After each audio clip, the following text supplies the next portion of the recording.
What is up, everybody? It's Saturday, so that means it's time for a little half hour of horror. Me, Aaron McLean, and my co-host, as usual. Oh, hey, it's Chase. What's going on, man? Hey, I'm doing good. I hope you are. Hanging in, man. I'm in Boston, away from the fam, which is always a bummer. But making a TV show is hard work. That's why we do it. Uh, Oh yeah. but I got a chance to watch some movies, which is always fun. Been watching Alien Earth. And watched Bring Her Back, which is one that you recommended with the caveat that it's super sad. And oh boy, it was so sad. So depressing. It did not help the depressive nature of living out of a hotel room. It was crazy. So now that we've had two films from this amazing duo, the Philippou brothers, we are going to Bring Her Back and Talk to Me, which I'm excited because both these movies are super good and very different.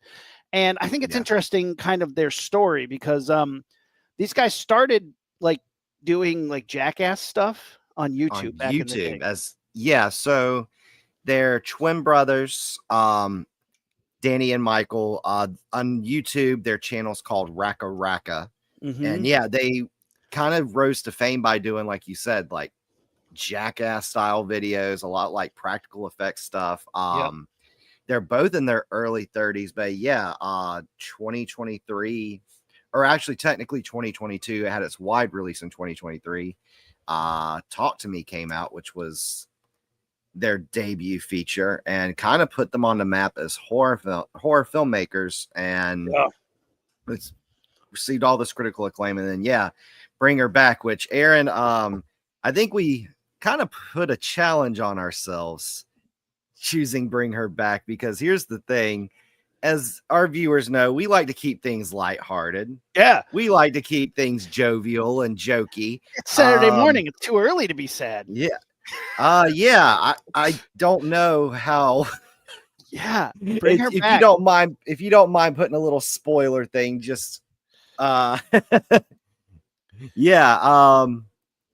have no idea how we are going to make jokes and be jovial talking about a movie that is about recently orphaned brother and sister, with the sister being legally blind and the brother suffering from severe trauma after being physically abused by his father.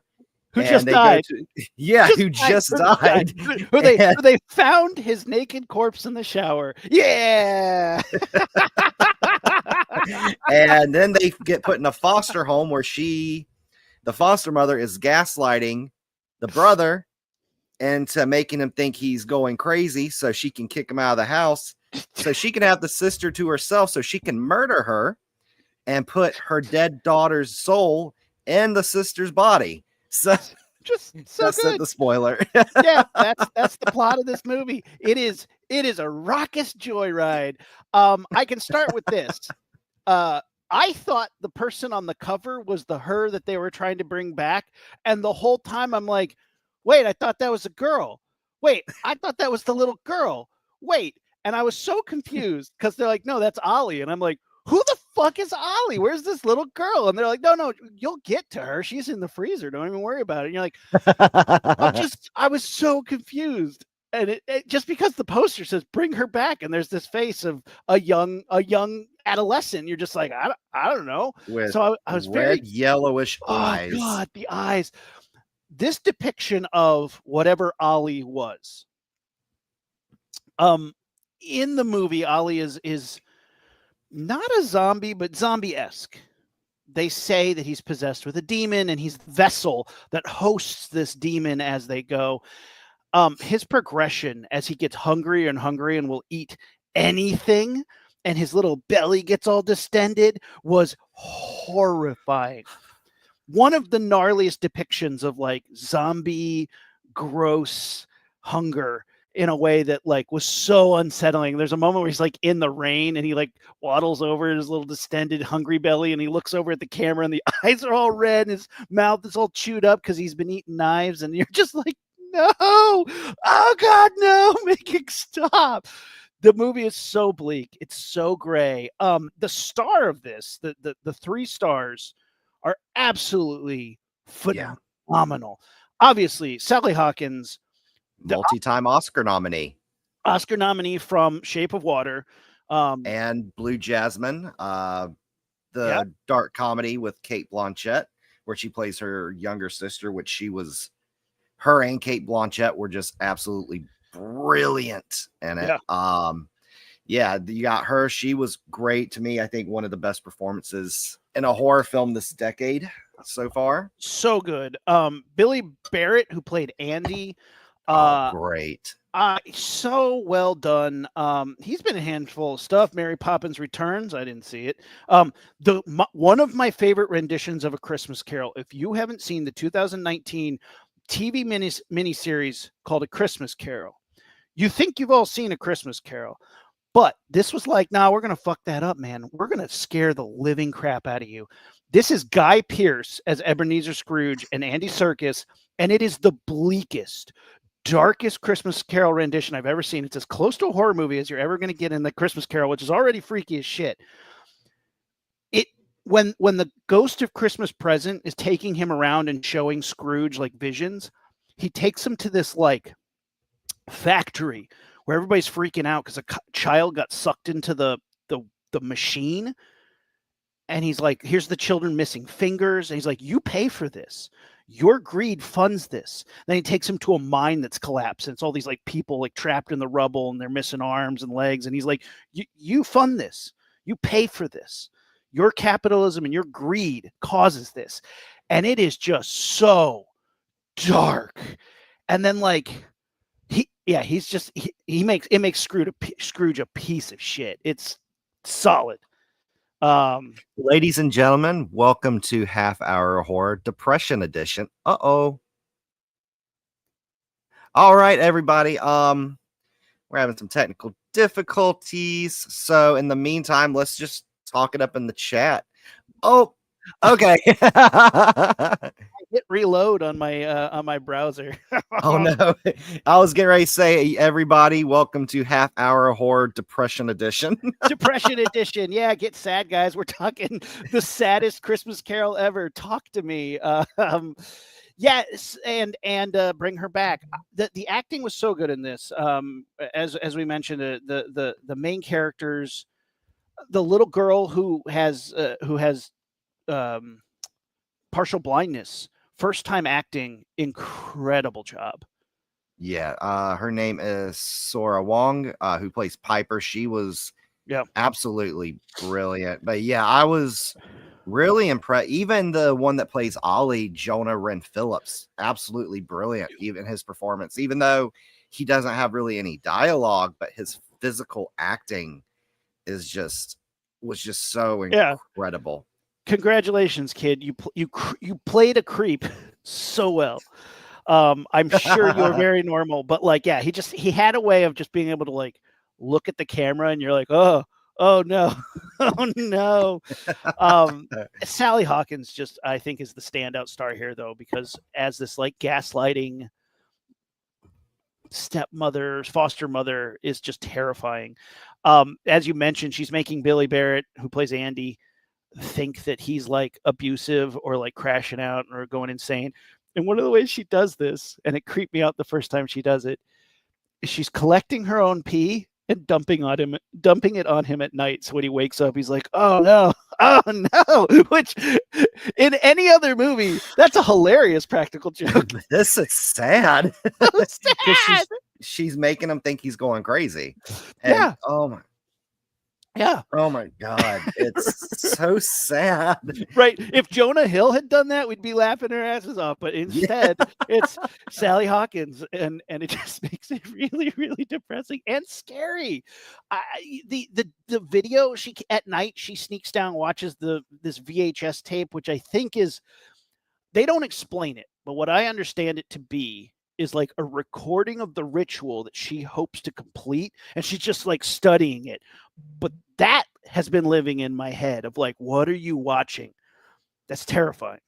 Yeah, that it, especially with it being kind of VHS footage, and I think it works the fact that you only get little snippets of it, Mm-hmm. and the stuff they show is so dark Yeah, and disturbing really messed throughout up. it. It honestly, I think that's more effective than them just showing the entire thing. And even on the Blu-ray, which I received earlier this week, there is a bonus feature, and it's like it's just like a red circle when you go on the special features, and it's what they show on the Oh VHS. And the thing no! is, here's the thing, it's not all of it either. It's like basically what you see is just grainy snippets that shuts off. They don't show the entire thing, and it's fucking terrifying. It is, yeah. It is really one of those things, and like we've talked about this whenever we bring up Hellraiser, and I'm sure we'll talk about it again. Is I think what makes stuff like that so terrifying is it's this voyeuristic nature of seeing something that you're not supposed to, and then the weight that that has on you. And this movie effectively pulls that off in multiple layers. But that VHS tape is the ultimate. Yeah, that VHS But tape is the ultimate version of that, where it's like you're not supposed to see what she's seeing. You're spying on her, watching something that she's probably not supposed to be seeing, and it's like yeah, doubles down in a way that I'm like, that's like Hellraiser world to me. Like, and it's like demons and creepy stuff. Brilliantly done film. Apparently, they had a different ending planned. Apparently, the ending was supposed to be the daughter came back, she completes the ritual, and it has this sort of darkly happy ending for Sally Hawkins. But during the production of this, these brothers, the Philippou brothers, one of their friends passed away, and that just made them like want to make this super bleak thing to deal with their pain. And this movie feels authentic because of that. It's not just somebody who set out to, oh, I'm going to make the scariest movie I can. I'm going to make the bleakest movie I can. It's like their pain of losing a close friend. And at the end of the movie, it has a in memory of pop up of this poor gentleman.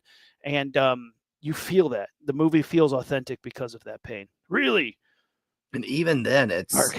sad music Yes. into. Yes.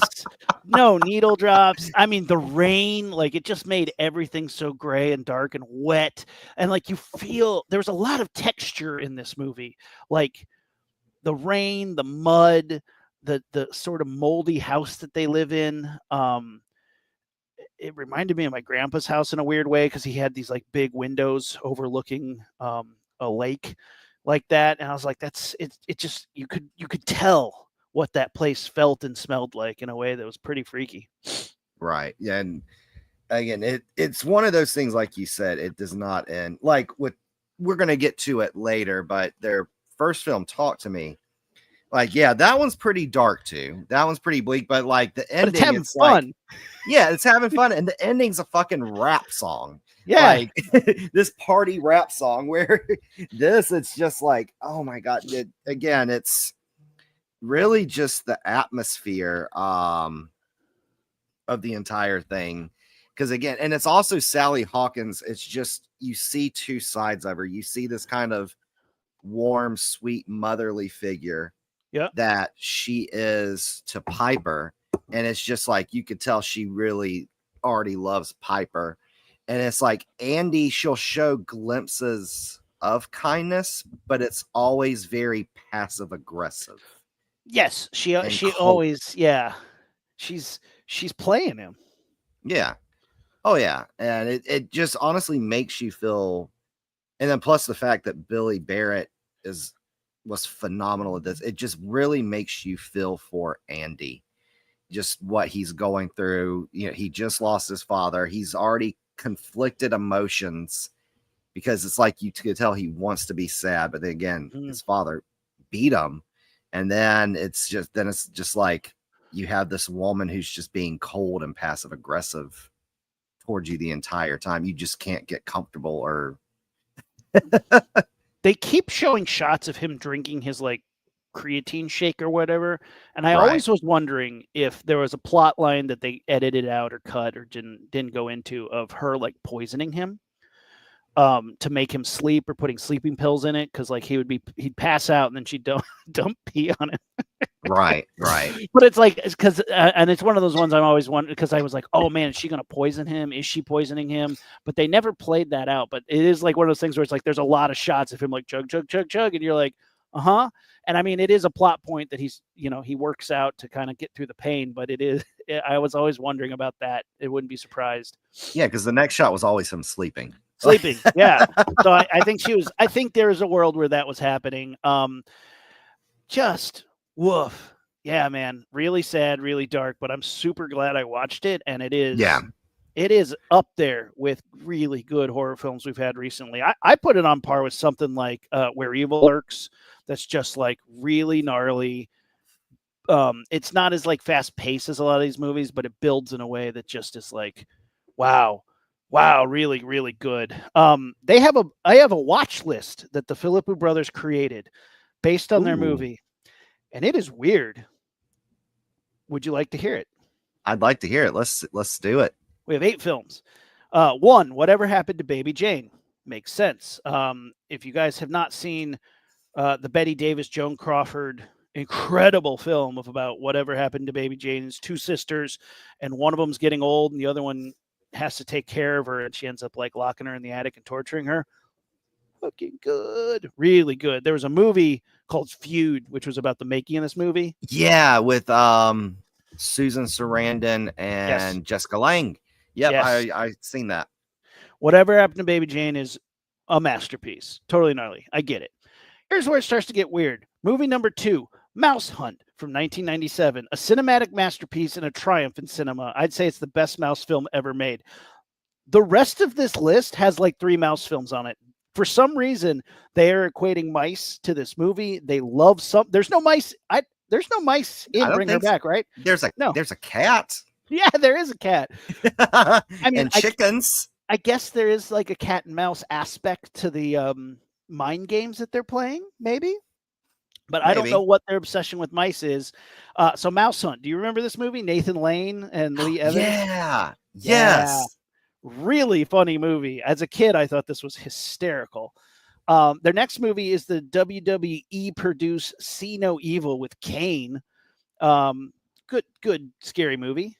And they say, I love the way the camera moves, mapping out the geography of the house, revealing all the horrors as our main characters can't see.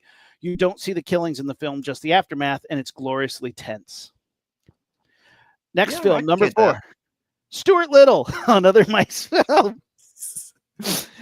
Speaking of mice, here's the first movie I ever watched in theaters. Taught us about brotherhood. Okay. I mean, I can see that because Stuart Little is adopted into a family. So you figured it out. 5, Funny Games. Oh God, we're getting bleak. I can kind of see that. Oh God. Yeah, so bleak. Number 6, The Great Mouse Detective. Smart mice. What more could you have want? I think they're kind of getting this thing where if like the stepmother is the cat and these 2 adopted children are the mice, and they're like figuring it out, the mystery. So I get it, but what a weird choice for it. 7, Eternal Beauty, which is Sally Hawkins, one of her like lauded films. Sally Hawkins is so incredible in this film. After watching this and Paddington back to back, I wanted to cast her straight away. I think she's one of the best actors. And then last on the list is 1950s Cinderella, and he says the mice in this movie are pretty cool. So there's some inside joke about mice happening that we're not aware of. Must be between them. Yeah. That 19 anyway, I just made up one of the most fucked up horror movies ever made. One of the inspirations, Ratatouille. Yeah. Right.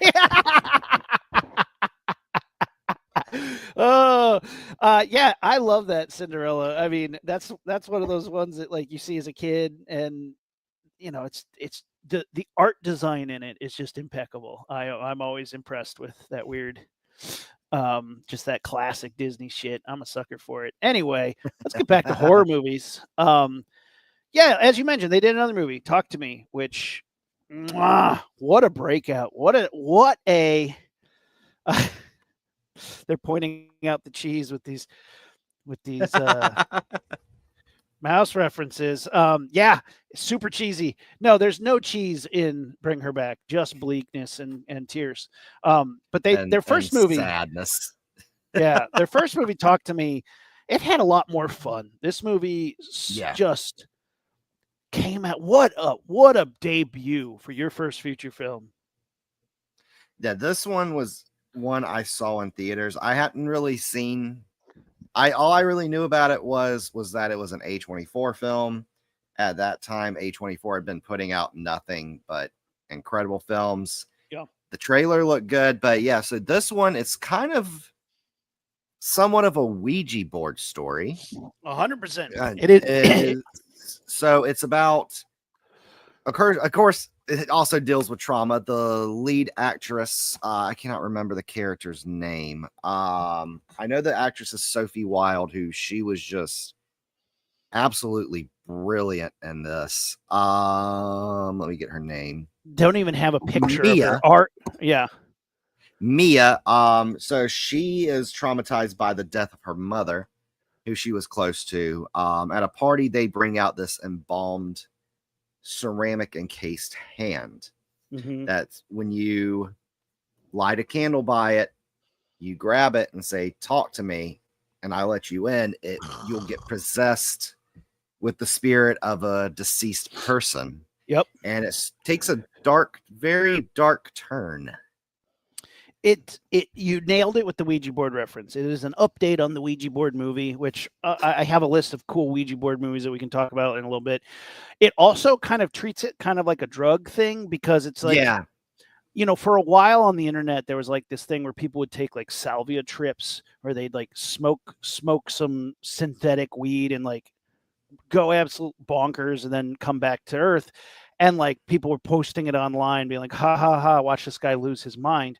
And this kind of gave you a trip. Once you let go of the hand and the demon was out of you, it was like, whoa, man, wow, crazy.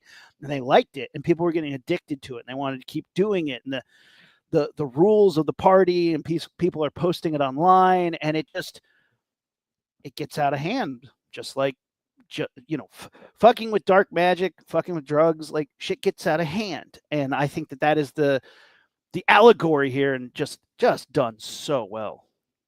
yeah, and again, that's one thing I kind of brought up because especially around that time, how many this came out again.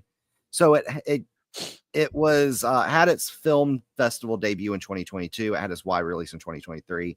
But around that time, how many times were we hearing about teenagers overdosing at parties? Like it Yep. was extremely common to hear about in the news. I mean, it still is, but it was really one of those things where it was kind of becoming an out of control problem. Yeah. And I think it kind of handled that kind of topic brilliantly. It nailed it, and it was brutal in a way that was surprising. Like when Yeah. the guy bashes his head on the table, like just one of the gnarliest moments of violence in film for a long time. I think till Smile 2, they stood on the shoulders of that one, and it was so good. Really I mean, creepy, ended these, dark too. yeah, these brothers, going back to the bashing the head thing, I'd like to consider myself a seasoned horror fan. Again, it's very rare when something gory gets to me. Yeah. Like even Terrifier, like I know Terrifier's looked at as like, oh, extreme like to me, but Terrifier to me, it doesn't really bother me. But like these brothers did something in both of these films that had me squirming. Yeah. Uh Bring Her Back, going back to Bring Her Back. And I think what's where I'm going to. There was two different scenes. Yeah. I don't know. Should we put a spoiler just in case those hadn't seen it? Might as well.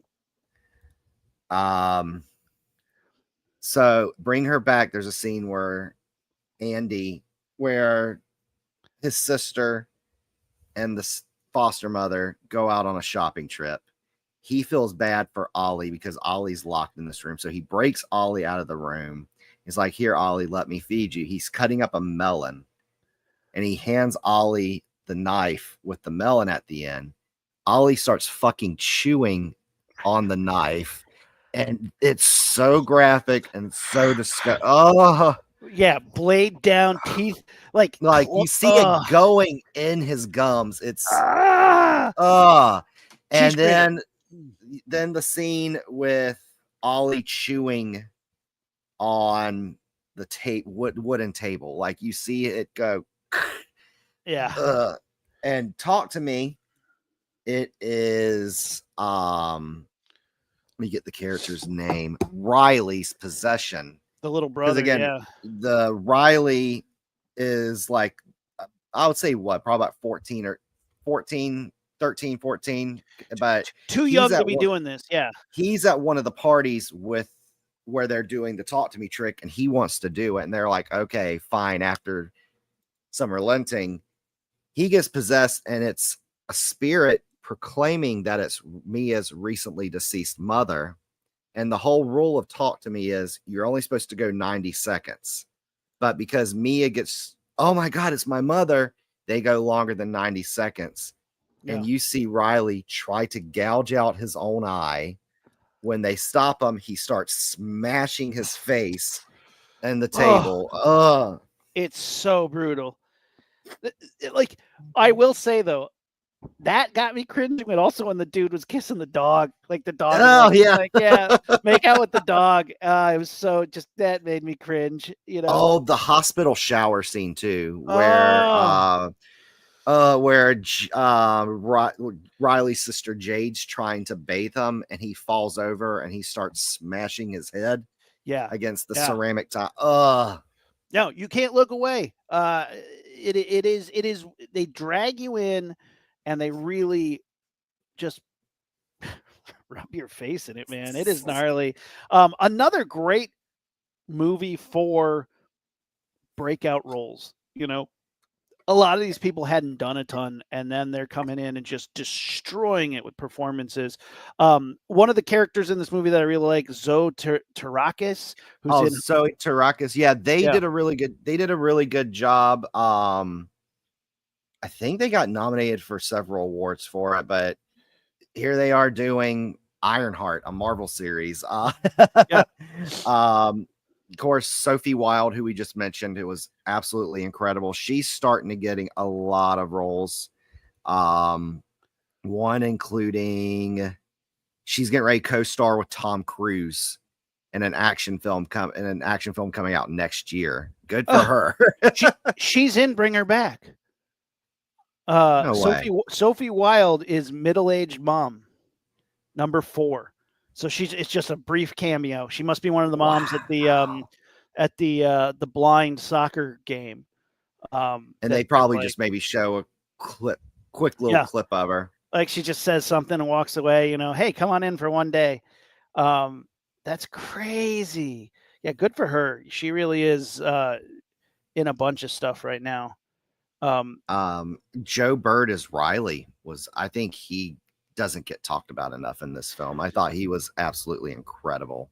to to play out of your own body, to be able to pull that off, they call it impairment work, and there's a lot of discussion about it. Of like, how do people play drunk? How do you play high? How do you play possessed?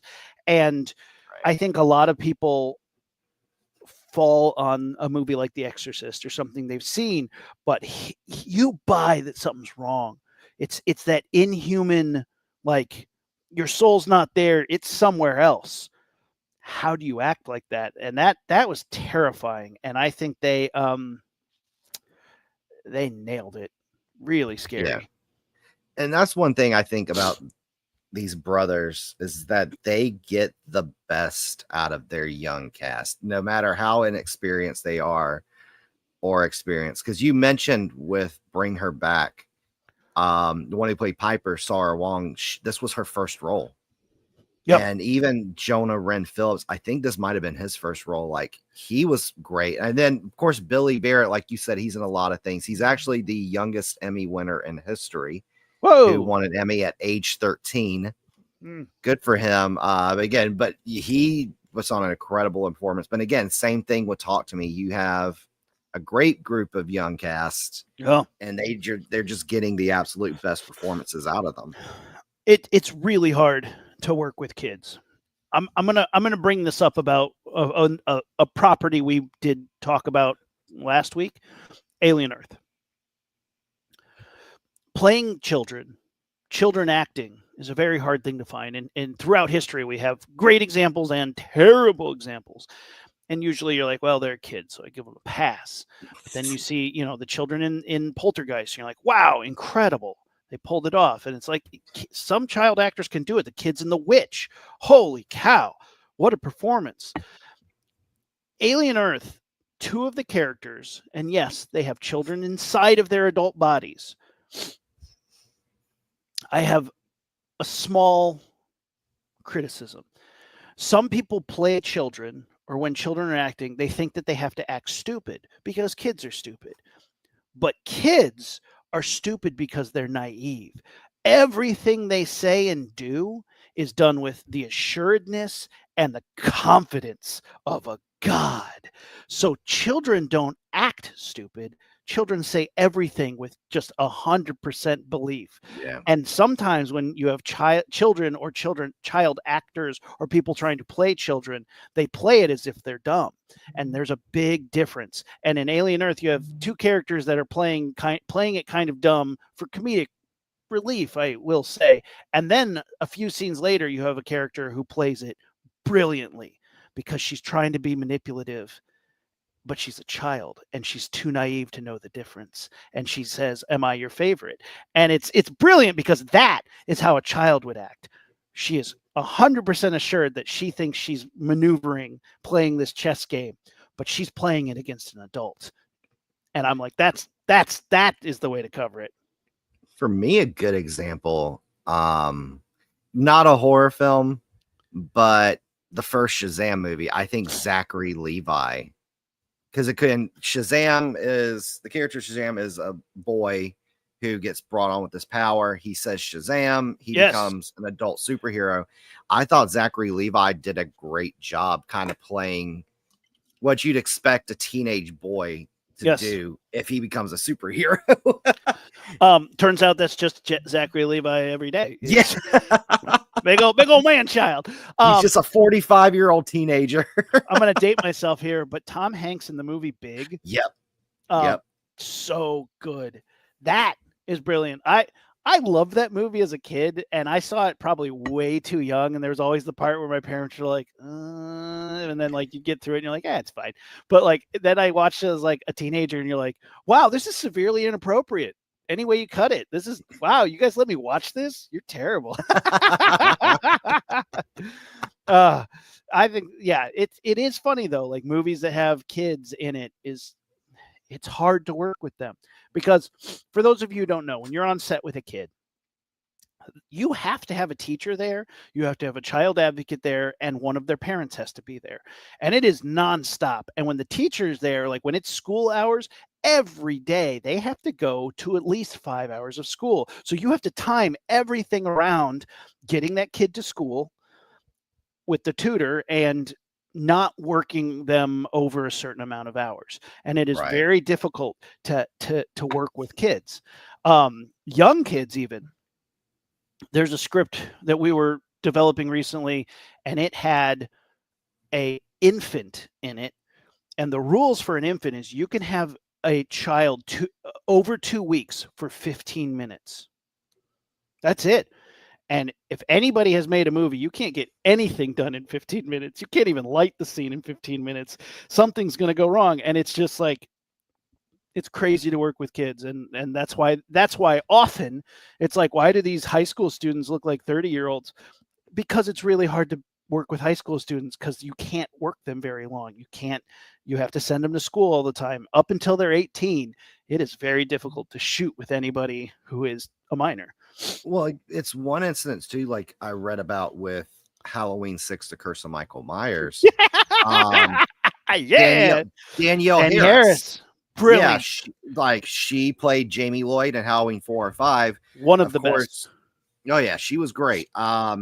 when Halloween 6 came along several years later, she was still, I think she was like 16 or 17 when Yeah. that came out or when that was filming. Mm-hmm. Of course, by then the distribution rights had transferred to the Weinsteins, and they were going to recast her. And she spent, because they didn't want to have to deal with everything that goes along with dealing with an underage actor. That includes school, working a limited amount of hours, everything. So she actually went and got herself legally emancipated from her parents. So that way she could be legally an adult and be able to do it without any kind of restrictions. And then when it came out, when they were trying to negotiate pay, she basically was just like, I want to get paid back what I spent to get myself emancipated to do that movie. And they're like, no. So that's why she's not in it. So they're pieces of shit anyway. They are. They are. Yeah, renowned pieces of shit. So because Talk to Me is essentially, it is a new take, a like really fresh take on the Ouija board movie. I want to talk about a couple of Ouija board films. Exorcist obviously has a Ouija board in it. Conjuring 2. 2017's Veronica. This is a Shudder film. It's one of the first films that was on Shudder, like that was like a really solid release for them, and it is a phenomenal Ouija board movie, and it has some amazing moments. And one of my favorite is they're trying to make the demon go away, and the camera does this awesome thing where it is on a pivot and it's spinning around the room, and it, of everybody around the board, and like every time it does it, you're like, oh no, what is going to pop out? And sure enough, like one of the revolutions, there's something there, and you're like, no! Great jump scare. The movie's full of them. Like Veronica is a really solid Ouija board movie. And then there's a movie. Yeah, go ahead. I'll have to add that to my checklist. There's a movie from 1985 is called Witchboard with Tawny Katane. And it just was remade that came out this week, directed by Chuck Russell, who did the Blob remake, one of my all-time favorites. Jamie Campbell Bower starring in it. Yep, and Madison Eisman, Aaron Dominguez. Witchboard 2024. It's in theaters right now, and I'm actually like really excited because I love Chuck Russell because he also did Dream Warriors, Nightmare on Elm Street 3. Yeah. So, yeah, my favorite nightmare movie. Yes, absolutely. Let's see, Witchboard. It's getting mid reviews, but at the same time, I'm like, I think it's a classic throwback horror movie, and some people might not be on board. Most of the movies I like are trash. Nobody does? No theater near me has it. Oh. Boo. It'll be one I check out when it hits streaming or Tubi or something. I mean, the original's fun. The original Witchboard is kind of fun because Tawny Katane's awesome. Classic video vixen from the 80s. It's just okay. But yeah, very, very Ouija board centric, which is always fun. I've been reading a book called Houdini and the Witch of Green Street, and it's historical nonfiction. It's pretty interesting, but it's talking about the birth of like the Ouija board coming to America. Every culture has the spirit board, which is some way to communicate with spirits. The Ouija board became popular post World War I, and then like Parker Brothers started putting it out like mass produced, and everybody was like, oh, it's dangerous. It's like, yeah, because Parker Brothers has the key to the devil, the direct line with their witch board. And I just always thought that was such a funny thing. It's like you could go to Toys R Us and get a conduit to the spirit realm. Jeffrey the giraffe is back there just always say goodbye. Chase would have watched it if it was close. Yeah, that's true. Yeah. Well, you always get to go to those fun like mystery screenings, and I miss that about living in LA, because you could just like, if you walked by a movie theater and just kind of like walk slow, somebody would be like, hey, you want to see a free movie? And you're like, yeah, I do. You knew I was here for that. Like, and you'd go see a movie and you'd see random stuff. I saw Mad Max Fury Road like that. Like a surprise unfinished screening of that. I got to see Kick-Ass like that, and it was I'm mad because the version of Kick-Ass that I saw was better than the version that they released because the last fight scene went on way too long. And I think everybody who took it was like, fight scene's too long or something like that. It also had temp music. So the music during some of the scenes was like Batman, the Superman theme. It was like music that they're not allowed to use, but it just like it got you amped up because you were like, oh man, it's the Batman theme. Yeah. So yeah, it was like I had this like moment that nobody will see of like the Kick-Ass movie with other people's score in it, and then the last fight scene going on forever in a way that you're just like, yeah, freaking cool. Oh, Izzy just asked Chase which theater in North Carolina gets all the good. Yeah, here's the thing about the mystery screenings, Aaron. The Yeah. thing is, so as we know, Izzy is a crew leader at an AMC, and he's told me that the theater he works at is like top 20, like in the nation. So they get all the good stuff. So occasionally I'll get like a message like, hey, check your AMC, see if they're getting the special 2 week early 2 or 3 week early screening of this highly anticipated movie that's coming out. My theater's getting it. Nope, mine's not getting it. Hey, we're getting Black Swan 15th anniversary IMAX. See if you're getting it. My theater's not fucking getting that either. What is the purpose of the early screenings for your theater? Do you have to do a survey afterwards, or is it just to like build hype? I don't know. So like for me with the Mhm. early screenings, it's always mystery. Okay. It's always like the mystery screenings, and it's usually to build hype. Okay. So it's like the AMC Scream Unseen or Screen Unseen, and it's usually something that's coming out within a week or two, and it's kind of to build hype. Most of the time, it's usually a smaller budget, something that usually they can't afford a lot of marketing for. Something like I told you about, we were talking about the other day, Sting, the spider movie that came out last year. It's a super small budget alien spider movie. And yeah, it's basically just to build hype. Same thing with, but sometimes you will get something big. I know one time they had Gladiator 2 last year, which I didn't go to, but that was just to build hype up for the movie. I have never done a Scream Unseen. When I lived in LA, we did it all the time because I loved going to, but like in LA, when you see preview screenings, it's because the director and the studio are having a fight.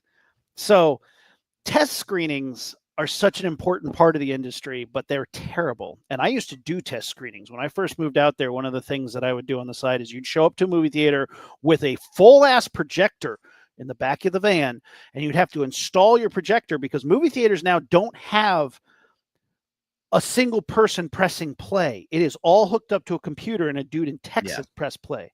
And you'll be like, and this happened so many times when we were doing it. You guys disconnected the projector, right? Yeah. You guys changed the schedule that this is a private screening, right? Yep.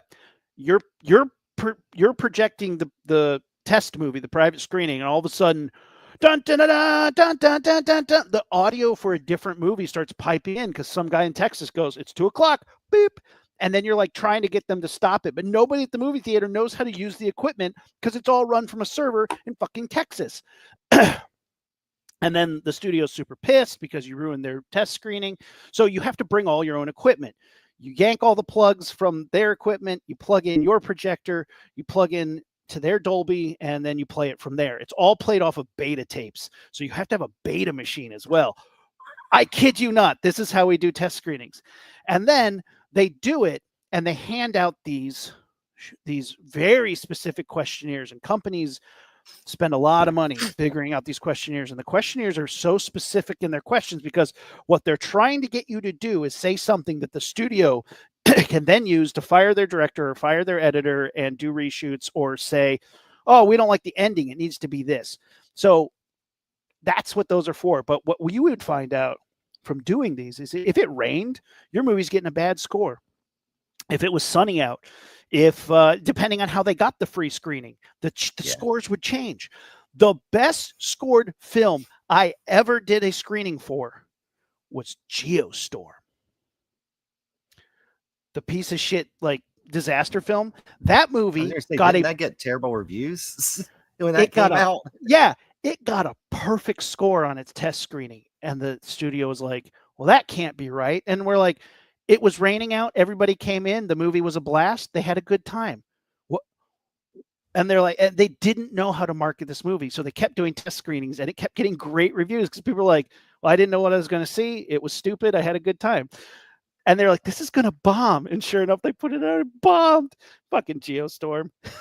That also going back to Halloween 6. That Yes. happened with Halloween 6 because again, the director had a whole different idea for the movie. He wanted a more Donald Pleasant centered movie around Yep. a cult controlling Michael. The Weinsteins didn't want to do that, so they did a test screening. It was nothing but teenage boys. Yep. So because the test where they're like, oh, they want more boobs and rock music. It is 100%.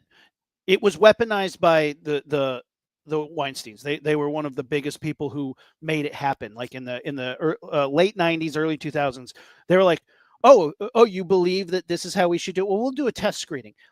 It does not matter how that test screening goes. They will get the answer they want out of it because this questionnaire is vague enough that you get enough people. If you get enough people say you should burn this film and everyone who made it should kill themselves, or this is the best movie I've ever seen. There's no in between. And they just take the ones that they want and they go, here's all this evidence. You're wrong. And it's like, and now you have to do it because that was the game that they played. And it's like that they weaponize that shit. It's terrible.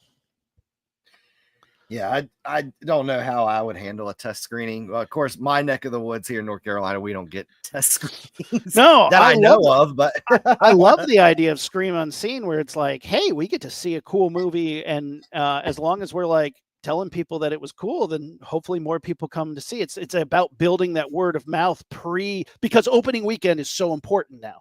Movies don't have 45 days in the theater; they have opening weekend only. So you got to build make that money. Yeah, you got to build that word of mouth real soon. I know a couple of them that I went to were actually pretty fun. Like I went to see one of them ended up being Lisa Frankenstein, which was really cool. That's fun. I had a lot of fun. Boy Kills World with Bill Skarsgård was a lot of fun. That movie was sick. I love that movie. So I got to see that. So good. I'm trying to think. Sting was pretty fun to do Scream Unseen for. Companion was one of them. Oh. Because it was like around the time, like it was just kind of like there were 3 highly anticipated horror movies coming out around that time. Is Sting the Spider movie or the B movie? Spider. Oh yeah, I need to see this. But the one with Companion was like to me the most fun because there were 3 highly anticipated horror movies coming out within a weeks of each other that we were like everyone was looking forward to. It was Companion, Hard Eyes, and The Monkey. And people were just kind of like, oh, which one's it going to be? Yeah. Which one's it going to be? Oh, see, that's exciting. I love that you kind of know that you're like, it might be this, might be that. That's really fun. I don't know. If you're in the chat, does Canada have AMCs? Because that's the thing. I'm not sure because I know I don't know if Canada has AMCs, but I know AMCs have them. Yeah, I think it's an AMC program. What's up, Karen? Welcome. Hey, Karen. But yeah, the test screenings are an LA thing. I think it's an LA thing only. But like, if you go to the Burbank 16 and you kind of stand around and look bored, like some guy's gonna be like, hey, you want to see a movie? But like, I got to see Mad Max, and then afterwards you're like, what did you think of the movie? Did any of it seem to drag for you? And you're like, no, it's perfect. This movie was perfect. That was amazing. Yeah. Well, I know our buddy Chris, who's been on the show several times, said he saw Toxic Avengers like 2 years ago through a test screening. Oh, oh yeah. I wonder what version he saw because that movie is making waves for being a lot. But you know what? We're gonna find out next weekend. Yeah. So it's been sitting on. Finally. Okay. So okay, with the AMC thing, Karen said they have AMC's in Canada out in the West. And Jenna said she's going to look into it. So yeah, I would definitely look into it. I know also Regal and Cinemark do mystery movies, and then some local chains started doing it. Like there's a regional chain here in North Carolina that just started doing them. It's a great way to get people involved because it's like, look, yeah, I'll see a mystery movie. It hasn't been ruined by the internet yet. It gets people talking. I think it's a really smart way to guarantee you're going to have some butts in those seats just because people signed up for this. You know? Karen. Yeah. Oh. Oh. Well, did you see now? It's actually harassment to call somebody bald. So I don't get you. I am am not. bald. I am bald. Call me what I am. I am not going to harass you, Chase. To be fair, Karen, I can grow it out. It's just going to be real full right here, and then you're just going to see little stringy pieces. You could. It's not good. You could do a chili bowl, man. Do the full around the front, Friar Tuck style, man. No, I am flaunting it while I still have it. So I stopped cutting my hair and beard in 2020, and this is just as long as it will get. it will not get longer than this. It's weird. But yeah, it is. I would love to get more involved with that, but when I'm on a project, I just have zero time. Like my time is now and the weekends, and we all, for those who listened 2 weeks ago, you find out what happens when I go to a movie. So I get chased by teenagers and end up in altercations. So seeing is though, like with you, you work in the film industry, so that's all crazy hours, and then plus when you're off seasons, you're a father, so you're busy with that. So yeah, I'm harder for you to get. It's hard to get out and see movies, but I'm glad I was really glad that I got to. It was fun to see Weapons in a theater, even if the experience sucked. But like, hey, there were some good child actors in that movie too. To bring it back around, the little boy in that movie was fantastic. I watched Wolfman on the plane, the remake, with the same girl, the woman who is Julia Garner. Yeah, Julia Gardner, who is in Weapons. She's in the Wolfman remake, and for all it did right, it just never added up to anything. Unfortunately, did you see it? Yeah. I mean, I'm not as negative on it as most people. Again, because I didn't have to pay out of pocket. I had a free pass to the theater 2 minutes down the road from my house, and it was just one of those things. It was like a random Saturday night at like 9:30. I was like, I'll go see Wolfman, and I just drove up like, hey, can I used to see Wolfman? They're like, okay, go on in. Like, I think if you had called it something else, if it had been like Infection Within, or like The Beast Inside Me or something, it would have been a more well received movie. But when you call it Wolfman, I'm expecting to see a Wolfman. Yeah. The movie takes an hour and a half before you even see any resemblance of a Wolfman, and then like by the end, where you're like, I guess it's a Wolfman, you're like, man, you already lost all my goodwill. It looks more like the dude from Wrong Turn. Yeah. The albino blonde guy with like missing fingers. It looks more like that than it does any Wolfman. I liked the concept of it better than anything it pulled off, but it was a bummer because his Invisible Man was so damn good, and this was a misfire. Yeah. I think it's one of those I might have to check out, because again, I went in with like sky high expectations. Yes. Again, like you said, his Invisible Man was absolutely incredible. Yeah.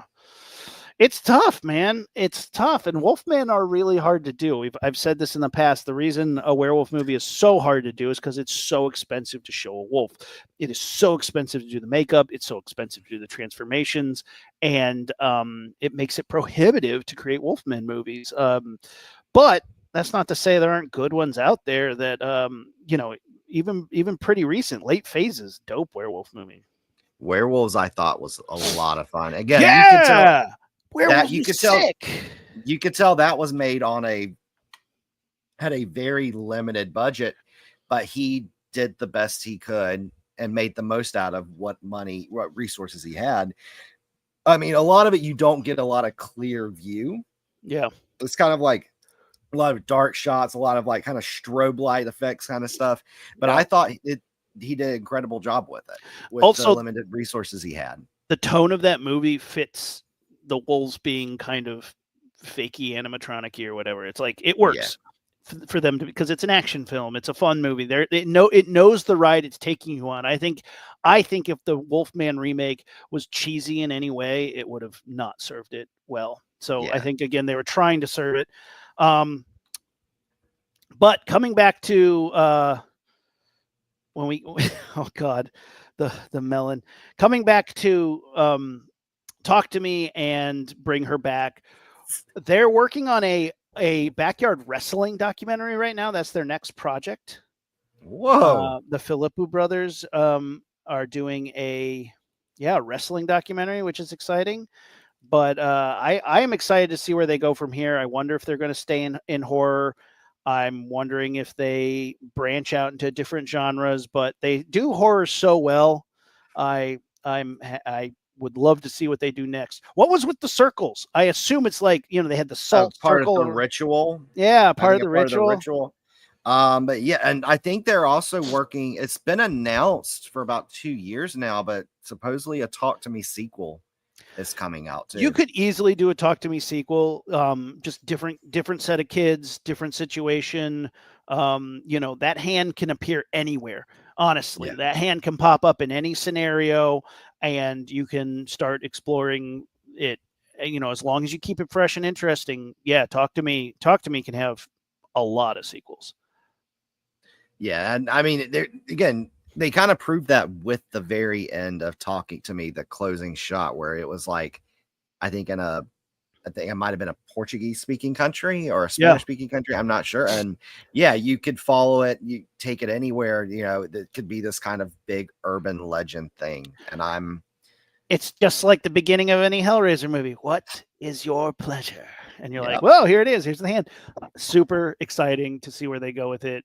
Um, Plugs, man. Let's do it. Let's wrap things up strong. As bleak as we started, I had some laughs, so I think we got I we did got too. there. Yeah. Hey, we managed to find some laughs in some dark movies. So of course, if you're able to watch Talk to Me, I think it's for us in the US, it's in Netflix, and watch Bring Her Back. I don't think it's on streaming yet, but it's available to rent. Yeah, so of course, see me here every Saturday on Half Hour Horror with you, Aaron, Yep. except for next Saturday. Next Saturday, I am flying back to visit my family. I haven't seen them in a few weeks. It's my wife's birthday. So I'm going to take the time and do that. But we'll be back in 2 weeks and do some more fun stuff. We'll be Oh yeah. I'll be shooting at that point. So we'll see how, the first Ooh. week of shooting starts. So, it's going to be exciting. We're going to have some good times and, share some stories from set. Spoiler free, of course. NDA free. The AMC will come and track me down if I give away anything from set that's too juicy. But I'll definitely be telling stories where I can, and at least telling you about the weather conditions that I'm forced to sit through. Already, we've been to some of the gnarliest places I think I've ever been. We went to this abandoned. Walking Dead, you film in all these abandoned warehouses, and we went inside this one in Boston, and there was a pile of needles at least up to my waist in the corner of this place. And you're just like, what? And they're like, yeah, when we first came in here, the floor was just like ankle deep in needles. And we just shoved it all to the pile in the corner. And it was like, that's gnarly. Just gnarly. Yeah. Jesus So Christ. so that's the fun stuff I get to like walk through, and it's always like don't step in the poop, don't step in the needles, don't step on the Narcan. Like, yeah, it's gonna be fun, but we're gonna have some fun this year. My team lands on Sunday, and we're gonna dive into it, man. Follow us here on all the things Block of Horror, and of course we need to give away some blood coin. The word for today, it's going to be a funny name because of how they spell it. but do your best because it was our Philippou brothers. That will be the keyword today, Philippou. For their amazing films. Shout out to our directors. We're going to be doing this a little bit more where we do some director highlights, where we pick a director, some of our favorites, and kind of dive into their oeuvre. These guys are easy because they only did 2 movies. Yeah, so far. And I mean, we were able to get an hour out of it just because both films were absolutely so incredible. good. It's very rare when you have a director who has an incredible film on their first try.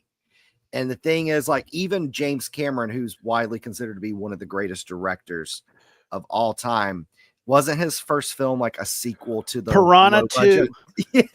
Yeah. Of course, he'd go make Terminator, Terminator 2, Titanic, and the Avatar films. But the fact that these two brothers started out on YouTube, made a film probably when they were still in their 20s, and this was their first film. It just kind of shows you the power of great independent studios like A24 and Neon. Yeah. Because, you know, any other major studio would be like, oh, well, we want a seasoned director. We want someone with a name, where the A24 is like, this is your first film. Let's go ahead and do it. They were like PAs on Babadook. That's how recent they've been coming up. So good for them. Yeah, we'll be getting into some more director profiles and having fun with that. But there's your blood word. You can follow me. I'm on the stuff. McLean and Abel on Instagram, and then my other show. I'm on the stuff. On my other show, Launchpad Pod. Of course, we're having some fun talking comic books and nerdy stuff. And we tried to talk about Alien Earth last week, but got sidetracked and didn't say anything about it. So that's how we do. Till next time, guys. Thanks for hanging out with us on Saturday. We'll see you soon.